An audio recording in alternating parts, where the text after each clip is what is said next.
Welcome to another awesome episode of the Flama podcast, the ultimate guide to the gaming industry. I am your host, Angel, and today we have a very special guest. We have a business developer and game economist. This is definitely a first, Raúl Padrón. Raúl, welcome to the show. Thank you, thank you. I'm pleased to be here. It is unusual, but the thing is that my former career was a long time in politics and government circles as an economist, so it makes me a little better suited for both deals. I just approach it from a much different angle because business developers in gaming tend to come from MBA kind of backgrounds or some sort of corporate licensing deal. I don't. I come from a very different angle, and on top of that, I'm an actual economist. Whereas most game economists working today are actually game developers who have an interest in economy, and that's why they diverge. But I'm just much different. Gotcha. Perfect. Raúl, correct me if I'm wrong, but regarding game economies, I believe they're usually designed by game designers who They are. specialize in They game are. economy, right? They basically they come from the game design angle, and then they apply Right. their interests in game economies or what they've picked up along the way. Um, but honestly, it's not. It doesn't require that. It requires somebody that understands inputs, outputs, uh, how inflation works, because in game inflation is a big thing. You see it in long time running MMOs and live service games that have internal economies. That inflation is real and it affects even those things. So if you thought if it haunted us in the real world, now we're transferring it to our virtual worlds as well. That is It's hard to crazy. control too, by the way. It's not like people think, oh, I just whack it with a stick and it's gone. That's not the way it works. It just doesn't work. Too many people involved. So inflation is always difficult to control, whether it be real or not real.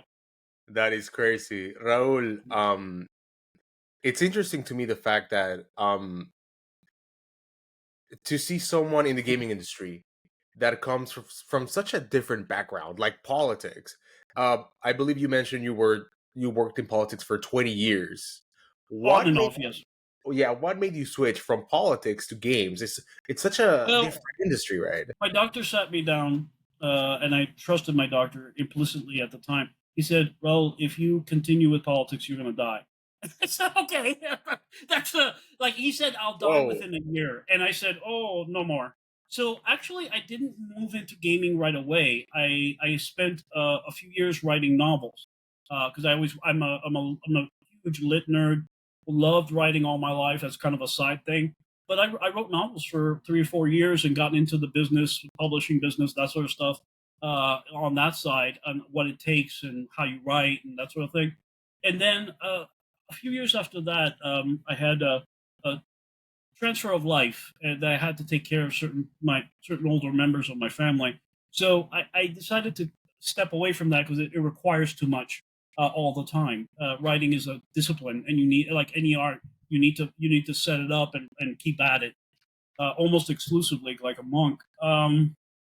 You so I sat back and I said, what did I want to do with the skills I have, which were unusual, and where could I apply it? And I said, well, I've always loved gaming, both tabletop and electronic video games. So I decided about 2.5 years ago to enter the gaming industry almost like blindly. I didn't know anything before because I never was in the business except for some connections in tech that I had before. So really, it was a desire to help the process, and what I already saw at the time was some malfeasance on the biggest companies, and I wanted to help the smaller companies that don't have access to anybody like me ever. The indies, the mid cores, those kind of groups, to help step them up and get them to the next level, so that they could then set the new standards for gaming industry. Because I was already aware of the massive job losses in tech and gaming, even though I wasn't directly in it at the moment. Definitely. Was it difficult to make the jump from politics to gaming? Yes. I mean, to be honest, the the the framing of what I can do was difficult to put into terms. And when I first approached a lot of recruiters, they didn't understand what to do with me.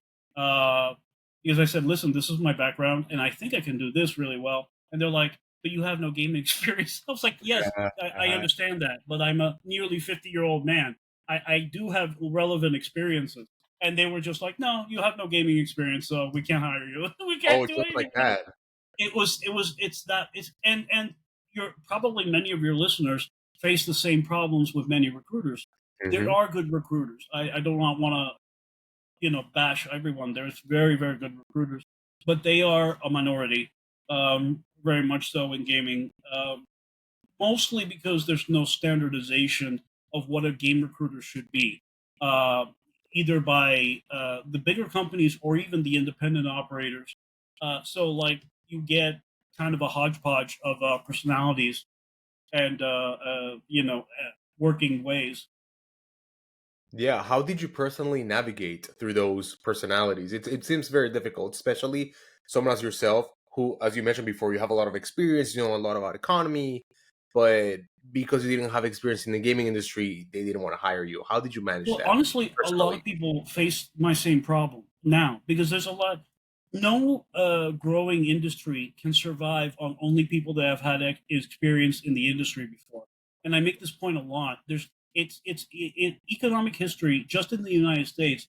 Whenever, like when the horse and buggy shut down almost entirely, it became a cottage industry of very high value, right? Like, so you had like horse trainers, but they became only the best. Hmm. So where did all these people in the horse and buggy and saddle industry go? Well, most of them went into the new industry, which was automotive, the big factories, that sort of thing, right? So did they people that were shoeing horses one day were making fenders for Ford the next day? It's not unusual to have people who are interested in your industry, especially a passion industry. Entertainment is the same way. You live in LA, so you would know. Entertainment is the same way. People come from all back. Yeah. I always tell the story. Harrison Ford was discovered what was it? Filling a road. He was a road work engineer for the city of Los Angeles, right? And he was discovered doing his job, that job, and now he's one of the world's most famous actors, living still. I mean, it's just you can't like the industry cannot have this mentality that only people in the gaming industry can work in the gaming industry. It's basically a circular death cycle because Right. as people retire, then you have nobody else to replace them because nobody can get in. And a lot of people have a gatekeeper attitude, especially in hub cities, which is not it's not good for the gaming industry. Keeper attitude. What do you mean by that? Gatekeeper is like somebody that cuts access to other people or makes it like an unfriendly environment for anybody else to come into. You hear the term gatekeeper often in like fan communities where Yeah. there's a real type of fan and a fake type of fan, whatever that may be. And the gatekeepers tend to be stuff like they're moderators for a stream about the subject or stuff like that. In gaming, it's accessed the same way, but the gatekeepers are in the industry and they're trying to shove people out or like that want to come in. Why do you think that is? Is it just a scarcity mindset? Partially, it's also they the reason there's hub cities. When there's hub cities of any industry, this is what happens. The gatekeeper mentality, you're not here, you're not part of the industry idea, especially now, which is ridiculous in 2025. But the idea is this: it's partially a self identity thing, right? Like they identify themselves so much with what they do that they can't allow others unless they pass criteria of their whatever Mm, their criteria is. It's a right. self critical self identity issue with the people that do it. Really, when it happens in fan communities, it even makes me laugh as much. I'm like, you're all nerds. What are you talking about? Like, we're all nerds. So why are you trying to keep this type of nerd away because they don't fit your whatever? Do you own do you own the property? No. Do you own My Little Pony, GI Joe, whatever? No, you Right. don't. So please stop. Nobody cares. Like really on the large scale, nobody cares. And Exactly. kind of the same message to the people in the game industry who think that only certain people should get in. Hmm. Nah, not for that. You can sink that idea. Gaming comes from everywhere. Exactly. That's exactly what I believe and why I created Flama. I wanted everyone to have access to education regarding becoming a game developer, entering the industry. We don't like gatekeeping. We want everyone to be able to have that opportunity, right? I mean, if you have classes now going on, and there's all sorts of smaller, groups in the industry that want to provide classes, whether it be IDGA or some group like that, or smaller, um, and you have people from India studying with people from Korea, studying with people from Latin America. Right. I mean, what is your idea of like where people need to belong? It's not feasible anymore. Get over it. The world is flat, Exactly. like Thomas Friedman says. Exactly. Fair enough. Fair enough. Um, Raul, regarding business development, Mhm. let's go to definitions. For What sure. does a business developer do? It actually is an interesting idea because business developers kind of a catch-all. Basically, in gaming, they can do mostly what I've seen is sometimes they're more specialized in B2B, which means business to business, or B2C, which means business to customer, and then they work a lot with marketing or advertising or analytics. But honestly, the idea is kind of a catch-all. Anything to do with business can typically fall or corporatization can usually fall under business development, or they know where to go at minimum. That's a good business developer for gaming. Like if they don't have an idea, they know the next step to approach and who to approach because they have them in their network somewhere. Basically, a business developer needs like a pretty broad network to Hmm. contact not only other companies but all the services that the group might need, stuff like that. Basically, it's a catch-all. Sometimes business development is just called like sales undercover because partially that's what they do as well. Like if your company sells a service and you're a business developer, well, you're also advertising for the company's services. I do that right now for a group called the Gaming Recruiter out of UK. I'm basically a representative, but I'm their business developer salesperson for them, and I connect them with gaming studios as well. Gotcha. So, for example, let's say I have an indie game studio, I'm making a game, it's almost finished, and I go Mhm. to you as a business Oh, developer.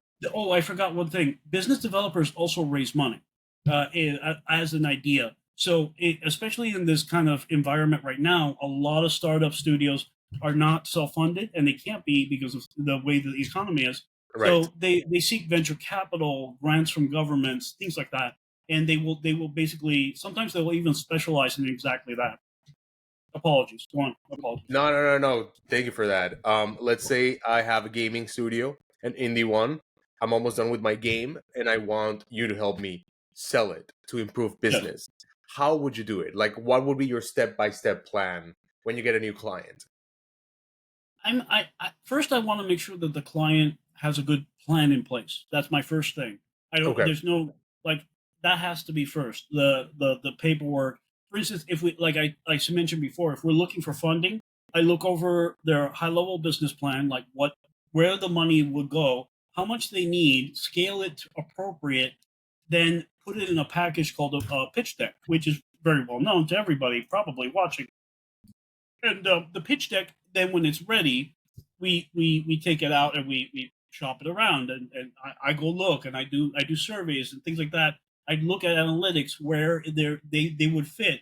It depends on the project. Some capital sources like certain types of project. Whether that, in fact, some types of subgenres. Some only like job sense. That's all they invest in, or whatever else. Like Sure. some like RTSs, some like big role playing games, whatever. Sure. Every capital source has their thing. Most are pretty generalized, but they don't. They like to specialize. They like to specialize. Mm, gotcha. So like if people would go out and hire me, I would determine what they need first. By interview process like that. What do you need? What do you need me to help you with? That sort of thing. Do you need funding? Do you need structure? Do you need legal? I can do all that, or at least connect you with people that would be representative of like better representative in that area, if not me.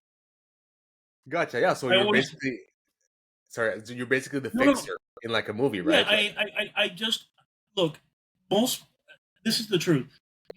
I consider all the people in the gaming process, typically on production side, they're all artists. Even the hardcore back end programmers, hmm you are artists of a kind because you are helping develop this vision.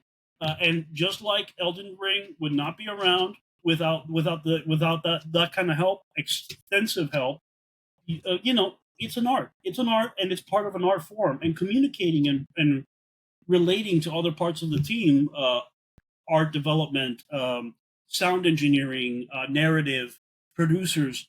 That's all part of the art. But you are not a solo artist in gaming typically, unless you are a complete solo dev, and that's a different story. Definitely. So, guys, if you want to maximize your gaming company, you have to contact Raul right now. Well, yes, yeah. After the show, perhaps, but Uh, yeah. After you finish the show, go send him a message. after the show, finish Yeah, watching. definitely. Yeah, we'll have Raul's LinkedIn, his Thank website. you. Everything's gonna be on the description. So, like, click it.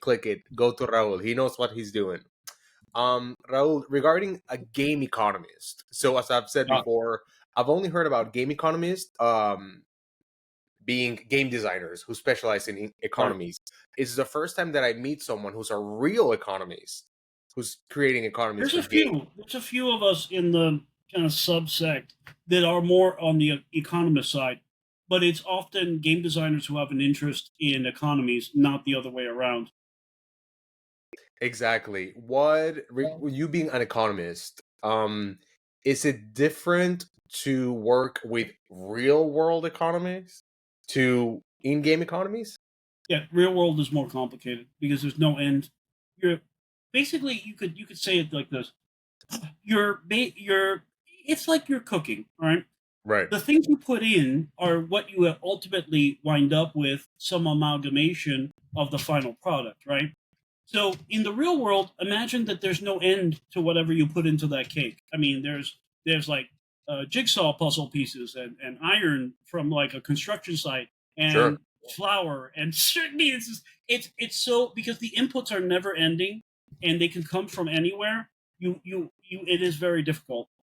Real world economies are by far more difficult, and every economist will tell you that because it's just there's too much going on and lots of it, and it requires a lot of brain power to simply process what's going in, what's going out, and what can be done to regulate that whole process as best and lightest touch possible. Definitely. Regarding game economies, I believe not all in-game economies are created equal. For example, No, something like Zelda's economy, it's different from like World of Warcraft. Are there certainly. different types of game economies? Like, how do you Yes. categorize them? Most game economists or whatever they call the titles. When we talked about it, they called many different things. Most game economists work on basically three types of games: mobile games, because they're huge and they do a lot of business online and with other people. Live service games, and then a subsect of live service games, which is MMOs. Now, there's actually a fourth type. This would be like games like that are from Creative Assembly or Paradox or Hooded Horse as a publisher, and these are games with a thriving economy inside the game that does not connect outside of the game. Like it's an internal economy. Stuff like even The Sims, it has an internal economy that has to work because it powers the way the Sims get a new TV or whatever, Right. a bedroom set, a better house. So like that's very specialized as well because you're managing like a certain number of variables that the player can interact with, but it doesn't interact with anybody else in anybody else's game typically Right. in those kind of set like Crusader Kings has a very active economy for Paradox, and what it is you manage like a royal bloodline and then you take it through the centuries, what it does and how it affects and the money and the yeah, so all of that is there is an economist or a game economist in charge of that. At least that typically they're more game design oriented than the economy. However, the MMOs being a subsect of a live service or vice versa, those would be the more people would know, if not the mobile games. Because here's what's happening here is typically the company will set first there's many players. That's Yeah. a given in these type Right. of things. Right. And that complicates things a lot. But there's also possibly like premium currency that the company sells within it to buy skins and Sure. whatever else, space, whatever it could be. Right. So Weapons, like whatever. that has to work with whatever the internal economy. Like let's say your premium currency is diamonds in a fantasy game, but your typical in-game economy token is a gold piece, right? There is an interaction between the two, even if it's unset, because one has to have an exact value in the other in order for purchasing power in both ways, right? And again, if the company does not keep a good track of it, one will be traded for the other eventually, or vice versa, or real life monetary. So they have to keep track of it. There is ways that it's very, it's very like marking like certain levels of player wealth, and if it gets out of control, something's wrong, like way out of whack. So, and a lot of MMOs in particular go way out of whack very quickly. If they're over a year in existence, they probably have a a problematic economy. The one that impresses me the most and is very long lasting because of it is EVE Online. It Mm, is based on basically hyperspace capitalism is what I call it because that's exactly what it is. So my impression is that the best economies, and this is I always talk about this, interact with game play itself. A good example I always use is Star Wars, the former game Star Wars Galaxies. Their economy revolved around their game economies revolved around player interaction, which is often called player controlled economies. But it rarely actually 100% that way because if the company feels like it loses control in in in Star Wars Galaxies, it was designed from the ground up for the right. players to interact with their economy 100% and actually with each other. For instance, you would go out and an adventure in the countryside of whatever planet, Naboo or whatever, and Sure. then you come in, the stamina level in your character would be going down. Then you would go see a dancer, which is actually another player in like a bar or like the typical cantina dancer, but they serve a purpose. They regen your stamina, kind of like others would heal you up at a temple or a clinic or something in a game. And then the players tip them in tips. Like the better it is, the more the players tips. And each planet basically established a different tip level depending on what the environment could provide them and what they could tip out to their favorite dancers or whatever. And this was a real thing. And that is only one level of the way a good game economy works. In the same game, they had something unique that was they were the first in. The makers of items, guns, armor, ships, that sort of thing, left their mark, their player name on the ship itself that people could click on and see the name. So the best items, the best makers, it quickly got known not only in their planet and their area of the planet, but in the entire server. There was a best gun maker, there was a best armor maker, that sort of thing, and the reputations got higher and higher.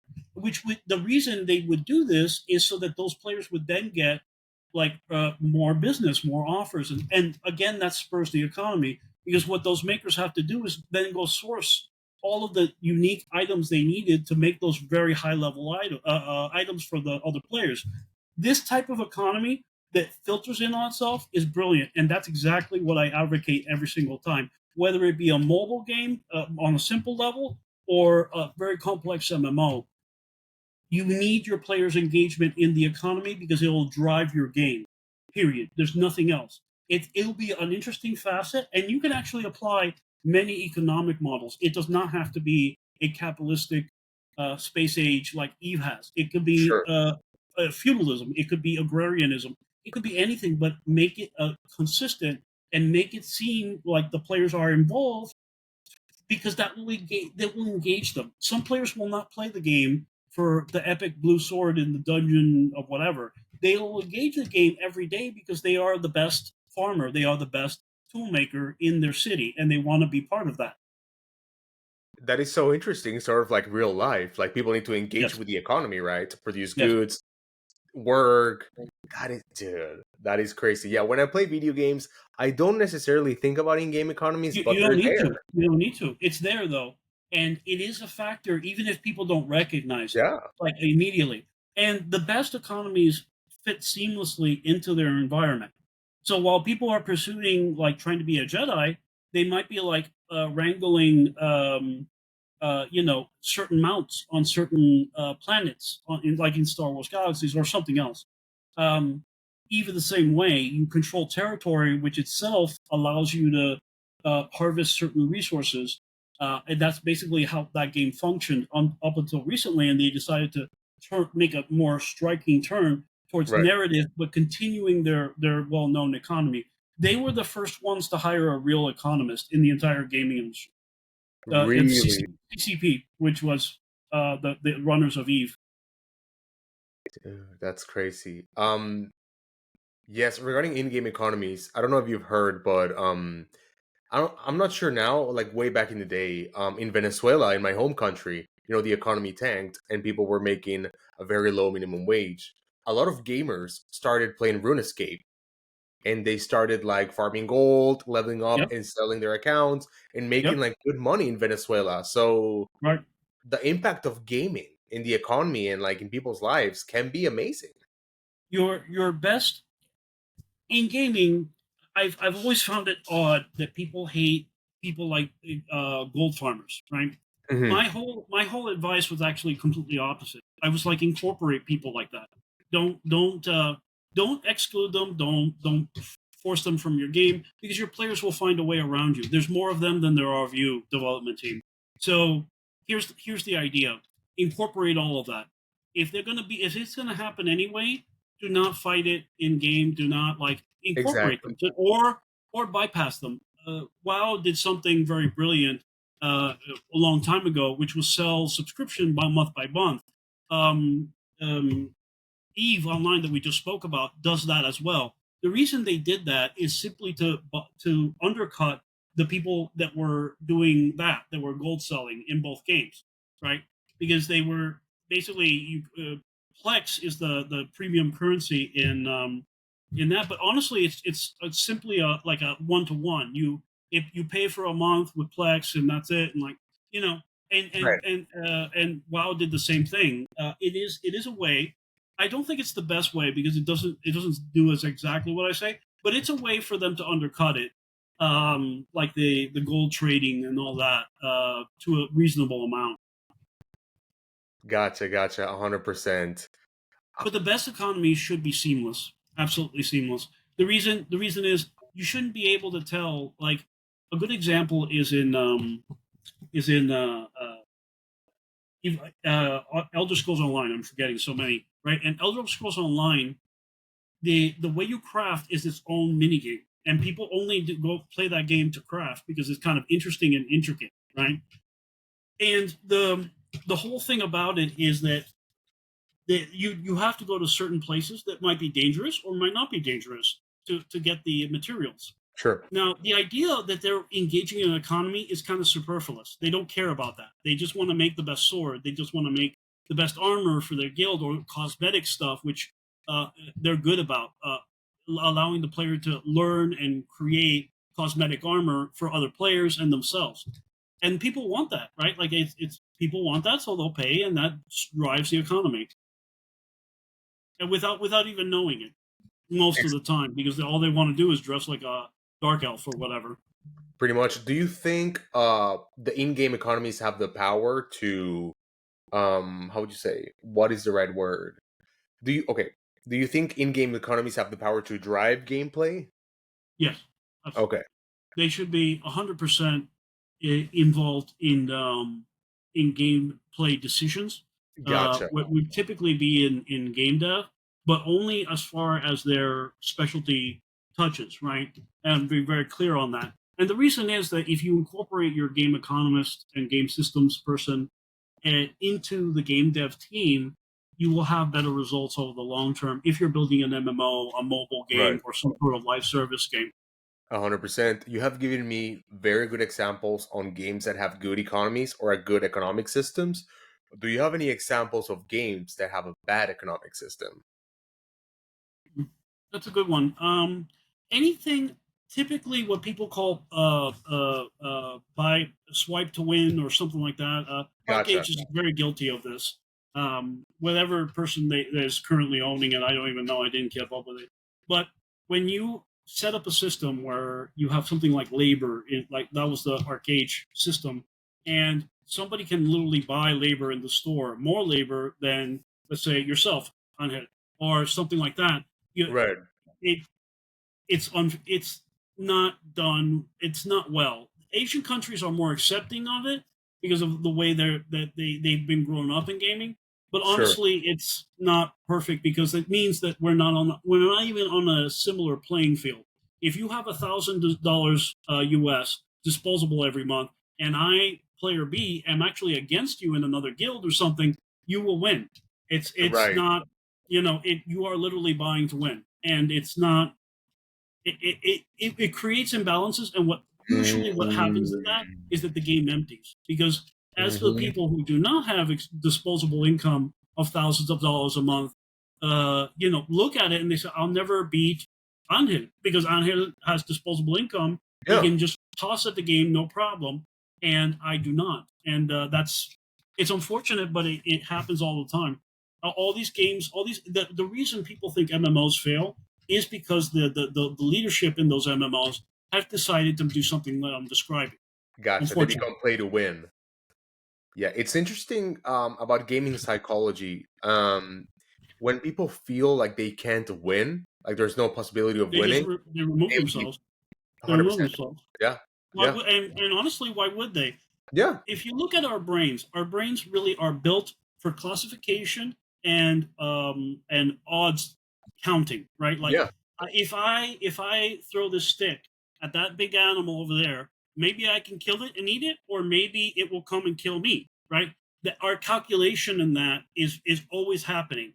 Just like our calculation is that this is aluminum can, Mhm. and that's what it's called. I know what it is. I classify it. Those two things happen in human thinking all the time. No matter how smart the person is or Sure. whatever else, they're always happening, whether the person knows it or not. Like if I go tell this person I love them, will they slap me, hug me, marry me, or something else? Like Sure. they run those calculations all the time. And the best the game devs understand that. No, the Mm. that that the human mind is a calculation machine, and it will always be that way. It's the way we were brought into the Exactly. world. That is so interesting. Raul, regarding game economies, how would you, let's say a gaming studio brings you in as how would you say, like a game economy designer, how would you design an in-game economy? First, the kind of the principles I said before. I would Mhm. need to know what their game goal is. Gotcha. What do they envision their players doing? What do you want the players to walk away with? Then I would try and see what the thematic elements, how I could match that with in-game economies and structuring it. Mostly, I would integrate player agency, big on this, into the economy. Like Ahel makes the best tools. Mm. Let's reward him somehow in game to keep that tool making going, and that creates a whole subsection of stuff we can develop. How you make the tools, the ingredients, where to seed the ingredients, the mats is what they call them in MMOs, and then Right. you basically go from there. You're ideally the best people I'm working with is the producers and lead game devs because the things I have to say and the things I have to point out need to go to them first. Uh, Mm.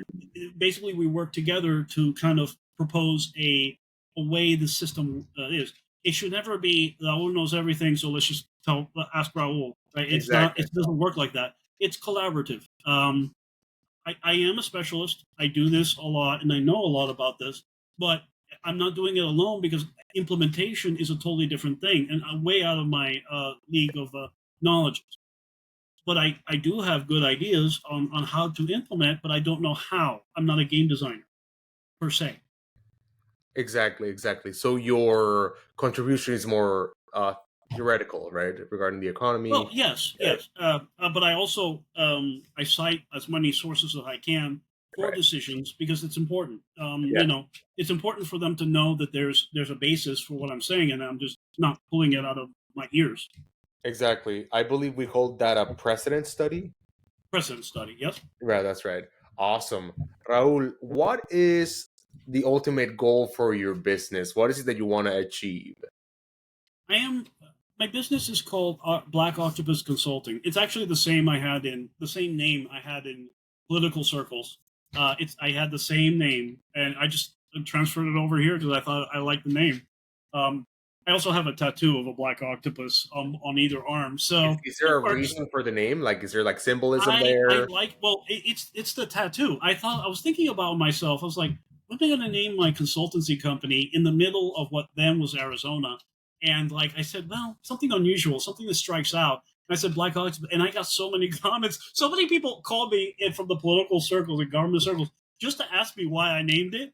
I said, this is a winner. This is a winner because and basically I'm getting business just because of this silly name. So I'm like, awesome. And then when I transferred over to gaming, it seemed actually more fitting anyway. So Sure. I'm certainly not the oddest. Like, there's a narrative company that under the name of Martian Brothel, which I love that name. So like, and they're Sure. based out in L.A. By the way, they're very Really? good. Martian They're very Bravo. good.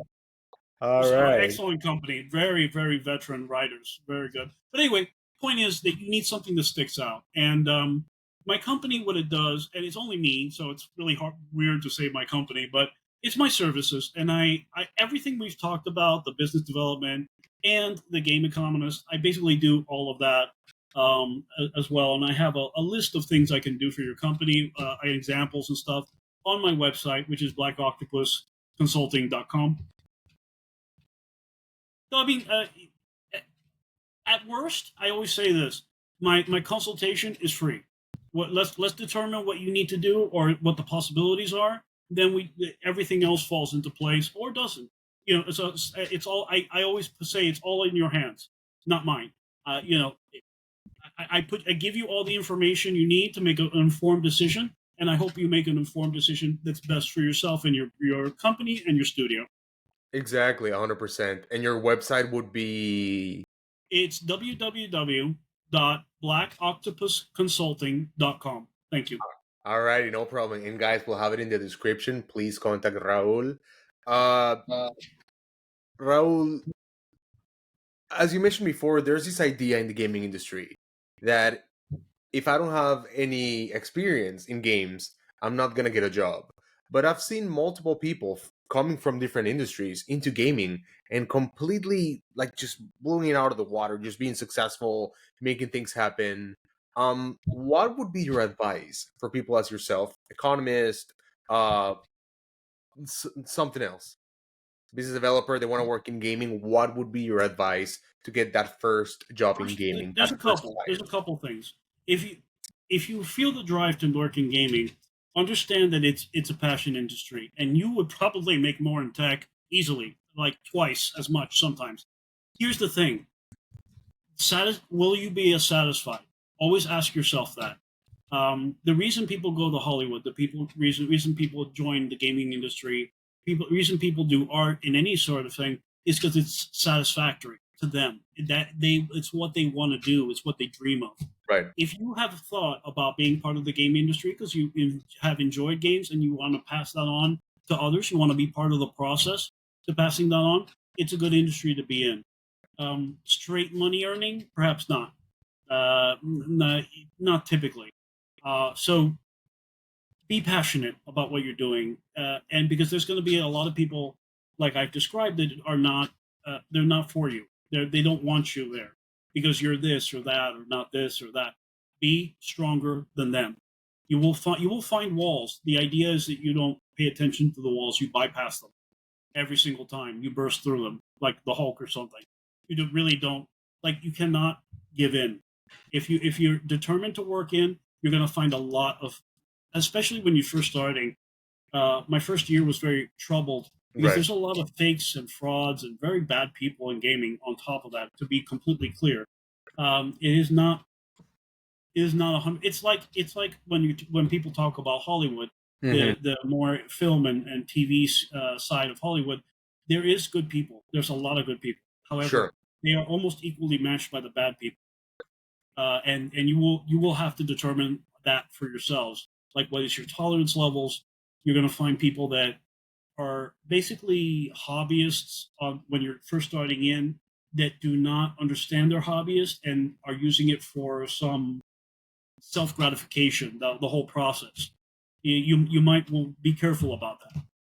Gotcha. What are And I'm some of talking about the more business sided people that come into the gaming industry. Gotcha. What do you mean by fraud? Like, are they people trying to like scam people in the gaming industry? Yes. Oh, yes. There's Oh, plenty of that. Plenty of that, especially in the age of like the transfer from crypto to AI stuff. Like, you'll see the same people. They just switch their profile from one to the next. And AI is a tool. I want to be 100% clear. I'm not intrinsically against or for AI. It is a tool, much like the computer we're using to talk to each other. yes. How you use it is a different story, and what you use it for is even more important. But honestly, there's a lot of scamsters that, because people are not 100% sure what AI is typically, there's a Mhm. lot of scamsters in that particular field. There's a lot of great people in that field as Gotcha. Raul, yesterday I had the pleasure to listen to your podcast, to your well. Oh, thank first you. episode. Dude, it was awesome. Very well done. Very Thank you. interesting. Please tell me about your podcast. Okay, so my podcast for now is a kind of redoing of the articles I publish on LinkedIn, pretty much weekly or biweekly. Point. Um, there's two things I talk about that is pretty standard. One I call unlikely hits. It's a small series of articles talking about games that should not have made it by any means, but Hmm. did make it, and they made it pretty big, pretty. And I cover a lot of things like Dwarf Fortress, Chance of Sinar. I think recently I covered Suzerain, which is a very interesting game, and they're games that made it way past expectations. Even to their own creators. Some thought it was only going to sell maybe 1,000 copies, and they ended up selling millions. A good example of this is Terraria and recently Stardew as well. Mm, They are both long-running games, and they have both sold millions and tens of millions actually, each of them, and in the thing. Now, I didn't cover them in particular. I'm more interested in the ones that are on the way up, because those games have been out for a while and have gathered exactly. a reputation. So I talk about that, and then the other thing I talk about, I call it game economy, and I talk about some business aspect of gaming. I covered the RPG ification of all gaming, which means like RPG elements that are common in like old games like Final Fantasy 1 and 2 are now in every game. You level up your guns in Call of Duty. That's an RPG mechanic right there, and so forth, and it goes on and on. It's the same. You buy your cars and get skill in your cars in like the racing games. That Sure. is our RPGification. So I talk about like things that have taken over the industry. I also did an earlier one on how DRM got into the gaming industry in general and why it's there, and it was kind of a love letter to my favorite designer, the one who got me interested in serious gaming, which was Diana Burton, and she created a game called Mule, which was based on itself on a Heinlein novel. Right. Um, so like, but her game should have sold hundreds of thousands of copies. It sold like a few thousand. The Mm. reason is she put no like DRM or protections in the game, so people bought 1,000 copies and copied it each hundreds, if not thousands of times. Oh no. and that's exactly why the gaming industry will not let DRM free games out often, Right. especially on the larger side. Exactly, because of piracy. Piracy. It's a way to combat piracy. So like I talk about issues like that. They're shorter articles. They're LinkedIn standard, so they're not very long. So but I talk about different aspects like that, and then I combined them. I combined both of them to make an episode of demand, which is my where I talk about this Demand, yes. in podcast land. So demand itself comes from an old argument that economists have, and in fact, business people have, that whether supply or demand is more important. I'm always on the demand side because basically your demand from the consumers from the public Sure. is what sources and values your supply, not the other way around. In my view. Exactly. The market decides, right? That's honestly, most people believe that, but they've been told that the other side is more important, and it's really not. And in gaming, it's all about demand. Like your Yeah. tastes are what drive the market in gaming. So demand is everything to me. Fair enough. People vote with their And wallet. everybody in marketing and gaming listening to this knows exactly what I'm talking about Yes. because they Yes. create the demand. Yeah. So, Yeah. or at least Exactly. the information to allow people to understand that they want this product or that service. 100%. Raul, we are nearing the end of the show. Do you Well, have any thank you for final having me. message? Anything else you would like to say before we finish the show? Yes. If you're interested and you're a smaller studio or anybody really, I'm interested to work with everybody of all levels. But reach out to me. I'm on LinkedIn. I have a personal website. Just for information's sake, it won't cost you a thing. We will talk honestly and openly, and that's it. We will determine whether you want to hire me or not. I'm not trying to sell anybody. I'm not interested in that. I'm interested in building long term relationships. I think in long term because as an economist, so I don't. I'm not interested in quick sales or like shamsters. No, Exactly. no, none of that. Not interested. Exactly. 100%. Guys, yeah, I actually met Raul on LinkedIn like a couple of weeks ago. He was super kind, very open to collaborate.